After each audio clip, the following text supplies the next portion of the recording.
कपूर से निकल रही इस नीली चिंगारी को देखिए, इसमें कुछ तो मिलाया गया है।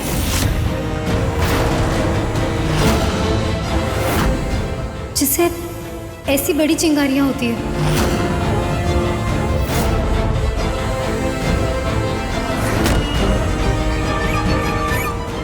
ये थाली मुझसे गिरी नहीं है, गिरवाई गई है।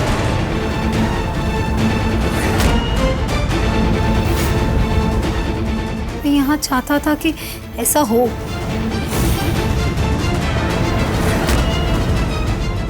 पर ऐसा कौन चाहेगा और क्यों? अब बिहारी, जरा याद करके बताओ तो, आज आरती की थाली किसने सजाई थी? बोंदिता बहुरानी जी।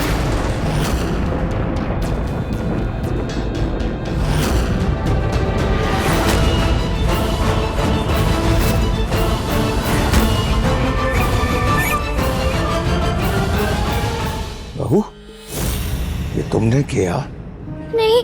कैसे मान ले हम? कैसे मान ले कि तुमने नहीं किया? हम कई दिन से देख रहे हैं तुम्हारा व्यवहार सही नहीं है। नहीं, हम जानते हैं तुम दुखी हो, पर ये बात हाथ से बाहर निकलती जा रही है बहू। तुम अच्छी तरह से जानती हो कि दुर्गा माँ का अपमान हमें बर्दाश्त नहीं है।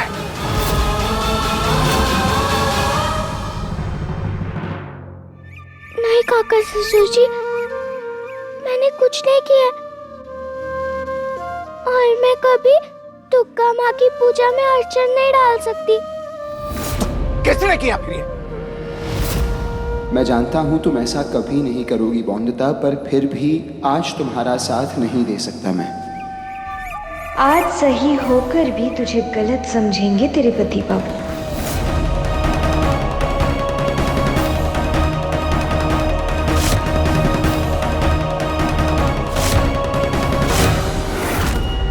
नहीं, ये थाली बड़ी पत्नी के कारण नहीं गिरी। अच्छा, अब तुम कैसे कह सकती हो ऐसा?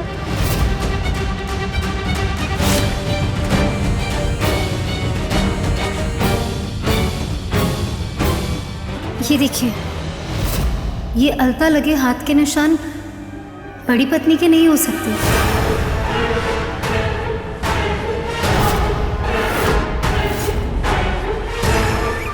उनकी हथेलियां बहुत छोटी हैं।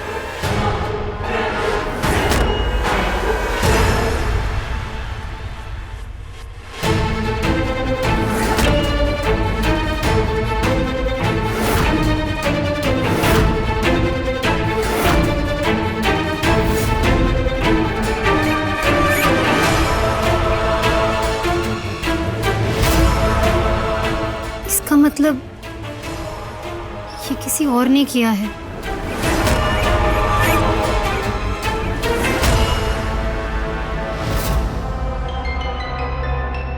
पर कोई क्यों करेगा ऐसा मेरे साथ? कौन हो सकता है जो ऐसा चाहेगा कि आरती की थाली मेरे हाथ से गिर जाए?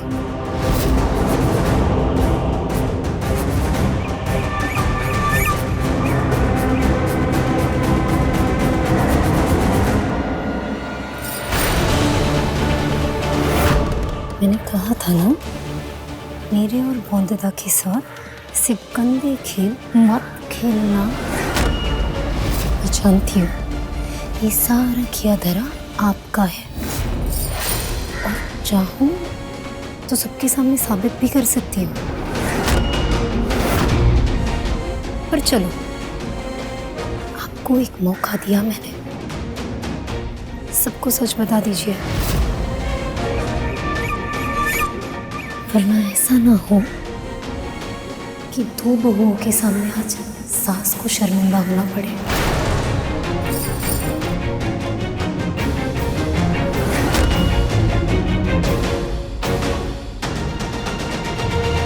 हे दुर्गा माँ, नहीं, बहू सही कह रही है। थाली गिरने में किसी की गलती नहीं थी।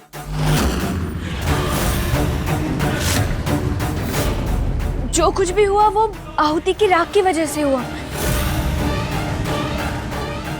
जो मेरी गलती से कपूर की डब्बी में चली गई होगी।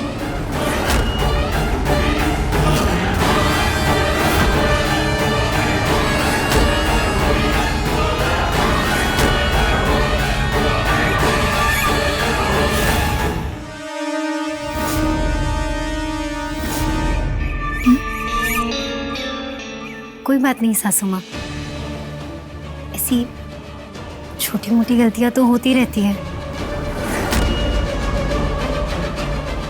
अगली बार ध्यान रखिएगा।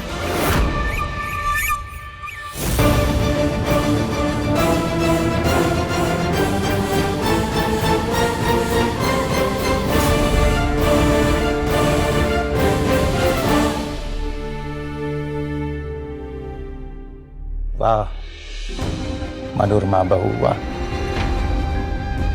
सच में बहुत बड़ा दिल है तुम्हारा। तुम चाहती तो आरोप लगा सकती थी बौंदिता बहू पर, लेकिन तुमने उसका साथ दिया, जबकि हमारी बौंदिता बहू ने कोई कसर नहीं रखी तुम्हें परेशान करने में। फिर भी तुमने पूरी शांति से सब कुछ ठीक कर दिया। शाबाश बौंदिता बहू, सीखो कुछ मनोरमा बहू से। सीखो कैसे वो तुम्हें सौतन नहीं समझती, बल्कि एक बहन की तरह मदद कर रही है तुम्हारी। सीखो थोड़ा अपनापन मनोरमा बहू से।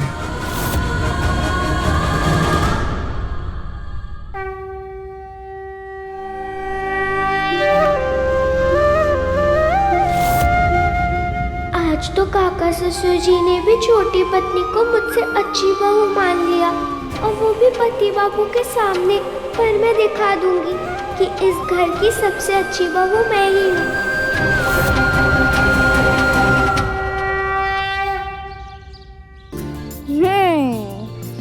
ये पढ़ते हैं ससुर जी, और ये पढ़ते हैं काका ससुर जी। तो सुनिए, काका ससुर जी पीते हैं गुड़ की चाय बंगाली समाचार के साथ, और ससुर जी पीते हैं अंग्रेजी चाय अंग्रेजी समाचार के साथ। और बट्टू और सोमनाथ दादा पीते हैं कोको वाला दूध। और वो पीते हैं काफी। हाँ, मैं सब बना के लाती हूँ।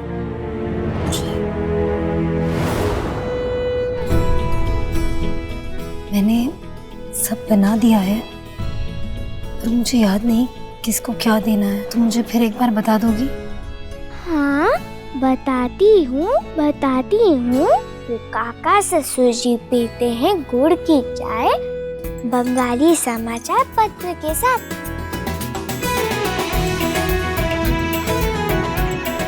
और ससुर जी पीते हैं अंग्रेजी चाय अंग्रेजी समाचार पत्र के साथ। बट्टू और सोमनाथ दादा पीते हैं कोको वाला दूध, और पति बाप और वो पीते हैं कॉफी। कॉफी पे तो मलाई जमी है। पति बाबू कभी नहीं पिएंगे मलाई वाली कॉफी। अभी बोलेंगे कि बौंदिता जाओ और मेरी पसंद की कॉफी बना कर लाओ।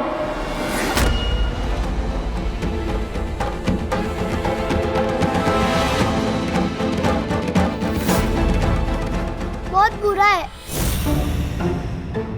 मुझसे नहीं पिया जा रहा। क्या हुश दादा, अच्छा नहीं बना है तो कैसे पीऊं? आप मेरे लिए कोको वाला दूध बना देंगी बौंदिता बौदी? हाँ हाँ, मैं बनाती हूँ। और किसी को भी चाहिए तो मैं दोबारा बना सकती हूँ। हमारी चाय तो बहुत अच्छी बनी है लेकिन एक और चाय पीने का मन तो कर रहा है। पता नहीं क्यों आज जिसमें बहुत सुस्ती है। हम भी एक चाय पियेंगे पर संपूर्णा के हाथों की। संपूर्णा, जी चाय पीना चाहते थे। अगर आप बना रहे हो तो मेरे लिए भी एक कोको वाला दूध बना दो ना मोदी। 1 कप बना रहे हो कि 2 कप? मेहनत तो उतनी लगेगी ना, है ना काका? हाँ हाँ हाँ।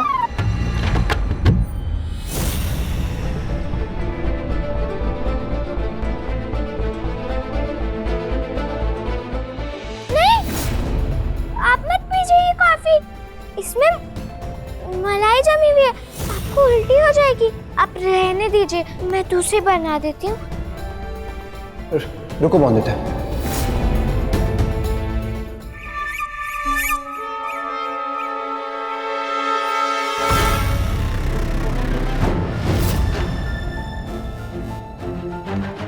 मेरी पत्नी ने इतनी प्यार से कॉफी बनाई है, मुझे पसंद कैसे नहीं आ सकती भला। बल्कि आज से मैं ऐसी ही कॉफी पीऊंगा मनोरमा, ऐसी ही बनाना। अरे लो, हमारे तो दिमाग से ही निकल गया। अरे पहली रसोई की है, नई बहू ने तो उसे शगुन के तौर पर कुछ मिलना चाहिए ना। बोंदिता बहू, तिजोरी में से अपनी पसंद का कोई हार निकाल के दे दो। ये तिजोरी की सारी जिम्मेदारियां ना बोंदिता बहू ही संभालती है, हमें किसी और के ऊपर भरोसा नहीं है। ये लो।